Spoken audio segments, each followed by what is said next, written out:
जुन्नर येथे अजित पवारांची यात्रा सुरू होती आणि त्याला भाजपाकडून काळे झेंडे दाखवण्यात आले। भाजपच्या तिथल्या काही स्थानिक नेत्यांच्या कार्यकर्त्यांनी अजितदादाच्या यात्रेला काळे झेंडे दाखवले। थांबा ना 2 मिनिटं सर, 2 मिनिटं लाईव्ह चालू होतं। यात्रा जुन्नरला आहे। जुन्नरचे आमदार हे अजित पवारांबरोबर आहेत माझ्या माहितीप्रमाणे। बेनके काळे झेंडे भाजपने दाखवले, त्याच्यात नागपुरात कशा करता बोलू? त्यांचे प्रवक्ते आहेत ना बोलायला। आता हे काळे झेंडे का दाखवले हे आधी सांगा, काही कारण असेल ना। स्थानिक लोकांना विश्वासात घेतलं जात नाही म्हणून ठीक आहे, हा स्थानिक विषय आहे, स्थानिक लोकांना बोलू द्या। बोला। टाइम्सचा सर्वे झाला, त्यामध्ये कुठल्याच पक्षाला स्पष्ट बहुमत नसताना दिसत आहेत। भाजपला 95 ते 105 जागा आणि ठाकरे गटाला 26 ते 31 जागा दाखवत आहेत सर्वे महाराष्ट्रात विधानसभेच्या जागा। अच्छा, कोणाचा सर्वे आहे हा? टाइम्स म्हणजे काय वरून ब्रह्मदेवाचा सर्वे आहे का? याच लोकांनी सर्वे दिला होता ना की मोदींना 350 जागा मिळतील। हेच ते लोक आहेत की 350 भारतीय जनता पक्ष लोकसभेला, महाराष्ट्रामध्ये 40 हे सगळे भाजप मिळून, शिवसेना, काँग्रेस आणि राष्ट्रवादी आम्ही 175 ते 180 जागा 100% जिंकतोय। या सर्वेवरती विश्वास ठेवू नका। हे सर्वे जे आहेत, हे जे सर्वे येत आहेत हे लोकांना गुमराह करण्याचा प्रकार असतो। हे त्यांचं काम सुरू झालं, याचा अर्थ महाराष्ट्रातले सत्ताधारी पराभूत होत आहेत। राजेंद्र शिंगणे जे होते ते शरद पवार यांच्या शक्यता आहे।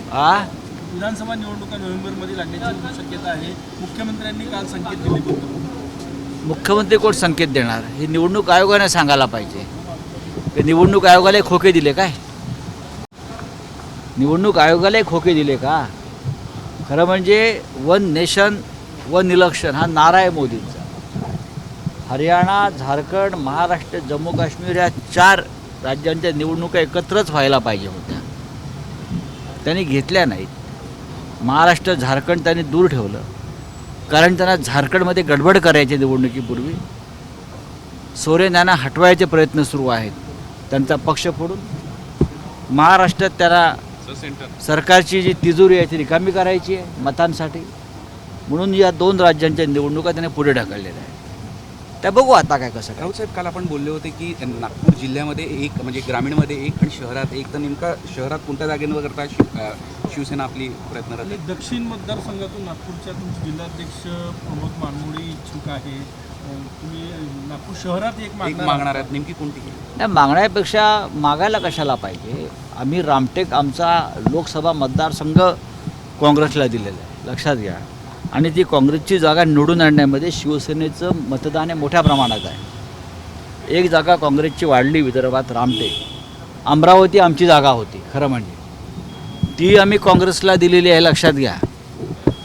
अशा वेळेला विदर्भात विधानसभेत शिवसेनेचं प्रतिनिधित्व असावं ही आमची भूमिका आहे। नागपूर शहरामध्ये म्हणजे महानगरपालिका हद्दीत एक आम्ही जागा लढू। नक्कीच नागपूर दक्षिणच्या मतदारसंघात आमचं काम चालू आहे। रामटेक विधानसभा आमचा हक्काचा मतदारसंघ आहे। याशिवाय एखादा मतदारसंघ आम्ही घेऊ शकतो का, या संदर्भात चाचपणी सुरू है। सर, आपने कहा कि कुछ गड़बड़ी हो सकती है, इसलिए इलेक्शन एक साथ नहीं लिए जा रहे 4 स्टेट के। आपने देखा होगा कि झारखंड की जो खबरें आ रही है, अब देखिए वहाँ क्या हो रहा है, क्या होने जा रहा है। वहाँ हेमंत सोरेन जी को तकलीफ में लाने की कोशिश फिर एक बार हो रही है। उनकी सरकार एक मजबूत सरकार है, उसमें से कुछ लोग तोड़ने की कोशिश चल रही है वहाँ। आज ही मैंने खबर यहाँ ही पढ़ी है। इसीलिए चुनाव अगर घोषित करते तो आचार संहिता यानी कोड ऑफ कंडक्ट लग जाता। महाराष्ट्र में भी ये जो लोग बैठे हैं, ये त्रिकूट, उनको और टाइम मिलना चाहिए खेला करने के लिए, सरकारी तिजोरी खाली करने के लिए। इसलिए ये नहीं हो रहा है। आपने वन नेशन वन इलेक्शन की बात करते हो तो आप 4 स्टेट का इलेक्शन एक साथ नहीं ले सकते हो ना। हाँ, महंत रामगिरी महाराज यांची सुरक्षा जी आहे ती वाढवलेली आहे. कोणाची? गुन्हे दाखल झालेले आहेत. रामगिरी महाराज. महंत रामगिरी महाराज यांची सुरक्षा वाढवण्यात आली. मला माहिती आहे. जी कहा है कि लोकसभा विधानसभा में हंगामा करना कार्यक्रमात ज्या महिला येत नाही त्यांचा फॉर्म जे आहे ते रद्द करण्यात त्यांना धमकी दिली जाते असा आरोप केला जातो. आरोप नाही, सत्यच आहे, हे सत्यच आहे. जर तुम्ही त्या कार्यक्रमाला आला नाहीत तर त्यांना धमक्या दिल्या जात आहेत महिलांना. म्हणजे शेवटी महिलांना धमक्या देऊन फक्त 1,500 रुपये नाही तर धमक्याही दिल्या जात आहेत. म्हणजे ही बोनस आहे, 1,500 प्लस धमकी. सर, राजेंद्र शिंगे काल वर्ध्यात राजेंद्र शिंगे हे जे होते शरद पवारांच्या कार्यक्रमात होते ते अजित शरद पवार यांच्या राजेंद्र शिंगणे काल शरद पवारांसोबत होते. ते म्हटले की मी दबाव होता म्हणून गेलो, मला पवारांचं नेतृत्व मान्य आहे. हे शरद पवारांना सोडून गेलेल्या आमदारांच्या बाबतीत जसं आहे तसंच आम्हाला सोडून गेलेल्या आमदारांच्या बाबतीत पण तेच आहे. ED, CBI, income tax, police यांनी दाखल केलेले खटले, त्या यंत्रणेवरती असलेला अमित शाह फडणवीसांचा दबाव, त्याच्यातून आमदार फुटले आहेत. स्वतः एकनाथ शिंदे यांच्यावर खटले टाकण्याची आणि त्यांना अटक करण्याची धमकी होती, त्यांच्या पेल अटक केली होती. आणि या सगळ्यातून हे सरकार बनलेलं आहे. त्याच्यामुळे जोर जबरदस्ती, धमक्या, खोके याचा हा संगम आहे.